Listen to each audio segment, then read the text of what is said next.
Olá! Hoje vamos falar de doença óssea metabólica nos répteis. Este tema tinha ficado prometido na live Vivências Ilha Exótica, que aconteceu na semana passada no Facebook.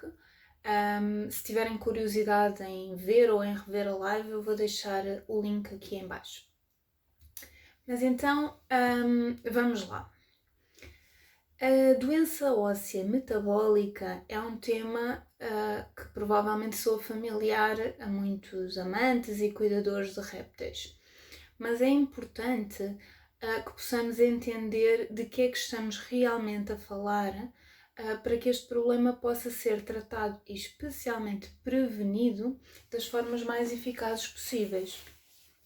Este tema é muitíssimo mais complexo do que possa parecer à primeira vista e por isso este vídeo vai ser um bocadinho denso. Mas vou tentar explicar de uma forma simples. Tenho que começar por esclarecer que a doença óssea metabólica é qualquer doença que afete a função ou a integridade dos ossos e que tem origem numa alteração do metabolismo. Este termo é aplicável não só a répteis, mas a diferentes animais e humanos. Para ser mais simples de entender, vou dar-vos um exemplo. Um trauma ou um acidente que provoca uma fratura de um osso vai alterar a integridade e a função desse osso, mas tem origem traumática e não metabólica, por isso não entra nesta categoria. As causas metabólicas são causas internas, mesmo que possam ser influenciadas por fatores externos. Não se assustem, que já vão entender um bocadinho melhor. A doença óssea metabólica mais comum em répteis, e por isso também é a mais referida, é aquela que tem origem nutricional e que mais corretamente deve ser chamada de hiperparatiroidismo secundário a causas nutricionais. Já lá vamos.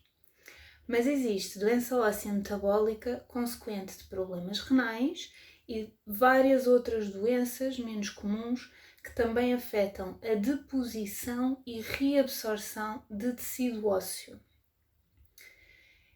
Portanto, é importante entendermos que o osso é um tecido vivo e dinâmico, ou seja, durante toda a vida se vai depositando e também reabsorvendo tecido ósseo nos ossos. Quando se fala de doença óssea metabólica em répteis, geralmente está-se a fazer referência aos casos, infelizmente comuns, de lagartos com deformações graves na coluna ou na mandíbula, aos casos de tartarugas com carapaças moles ou com as carapaças deformadas. Estes casos são mais frequentes em animais juvenis e geralmente são casos de doença óssea metabólica de origem nutricional. Nestes casos, é frequente dizer-se que ocorrem por carência em cálcio, o que vai afetar o desenvolvimento ósseo. Esta explicação não está errada, mas é muito incompleta e pode levar a interpretações erradas do que é o processo desta doença. E só compreendendo a complexidade da doença é que podemos de facto estabelecer as melhores estratégias para a prevenir ou tratar. Então vou começar por explicar de forma tão breve quanto possível como é que funciona o metabolismo do cálcio no organismo dos nossos animais. Portanto, em situações normais, a radiação ultravioleta emitida seja pelo sol, seja por iluminação ultravioleta artificial, reage com a pele e transforma colesterol em vitamina D3, na sua forma inativa, que necessita depois de passar pelo fígado e rins para passar à sua forma ativa. Esta forma ativa de vitamina D é o que vai permitir que o cálcio que é ingerido na alimentação seja absorvido pelo intestino para que depois seja utilizado nas diversas funções do organismo. Então, com níveis adequados de cálcio no organismo, o cálcio pode ser utilizado para a deposição de tecido ósseo, ou se preferirem, para crescimento do osso, mas o cálcio também vai assegurar outras funções no organismo, nomeadamente funções neuromusculares.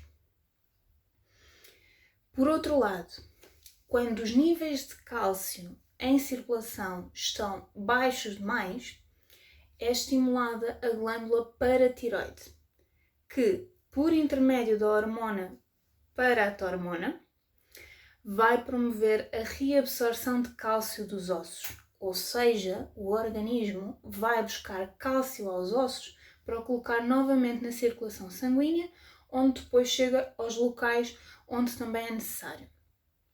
A paratormona, produzida pela glândula paratiroide, também produz vários outros efeitos, nomeadamente ao nível dos rins, para regular exatamente o metabolismo do cálcio. Mas para já vamos nos focar nos ossos para não ficar demasiado complicado. Neste momento, provavelmente já vos é mais fácil compreender o porquê do termo mais adequado que eu referi há pouco ser hiperparatiroidismo secundário a causas nutricionais. A falta de cálcio de forma prolongada vai estimular continuadamente a glândula paratiroide. E é isso que vai causar o hiperparatiroidismo, ou seja, a glândula fica hipertrofiada. O que faz com que esta glândula produza grandes quantidades de paratormona que vai continuando a promover a reabsorção de cálcio dos ossos, entre outras consequências. Dito isto, esta carência de cálcio pode dever-se não só à baixa ingestão de cálcio na dieta, mas também à carência em vitamina D3, ao desequilíbrio do rácio cálcio-fósforo no organismo, geralmente por excesso de fósforo na dieta, ou também por causa da exposição ultravioleta inadequada. Então já estão a perceber porque é que este processo é muito mais complexo do que simplesmente afirmarmos que a falta de cálcio impede o desenvolvimento ósseo. É um processo dinâmico que envolve várias glândulas e órgãos e diferentes compostos além do cálcio. Os sinais mais óbvios desta doença são as deformações ósseas, que já falámos antes, mas também podem estar associados a tremores ou espasmos musculares, resposta exagerada a estímulos, os reflexos estão exagerados, prolapsos da cloaca, por exemplo, a cloaca, por vezes até o intestino, podem ficar expostos, ficam de fora, ok? Alterações da locomoção, atrasos no crescimento ou anorexia, ou seja, o animal não comer. É importante alertar que os sinais mais óbvios tendem a aparecer em fases mais avançadas da doença e é por isso que é essencial estarmos atentos e valorizarmos os sinais mais subtis para que se possa identificar e tratar o problema de forma tão precoce quanto possível, sabendo que mesmo assim algumas alterações podem já ser irreversíveis. Exatamente por isso é que o ideal é que se possa prevenir que esta doença ocorra. Agora, que espero que possam entender um pouquinho melhor o processo desta doença, é mais fácil perceber que devemos apostar em proporcionar um ambiente e dieta adequados.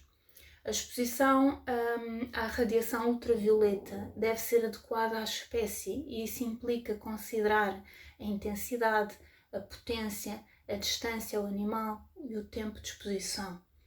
E a dieta deve ser adequada não apenas à espécie, mas também à idade, ao sexo, às exigências metabólicas ou algumas necessidades especiais que aquele animal possa ter.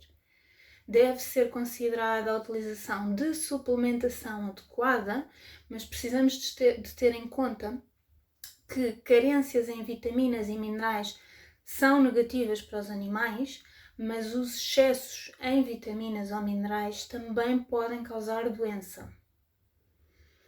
É essencial consultar um médico veterinário com experiência em répteis para desenvolver e ajudar a implementar um plano de cuidados a ter com o nosso animal, tendo em conta todas as características individuais que ele tem, o seu estilo de vida e as condições da sua família onde ele está inserido.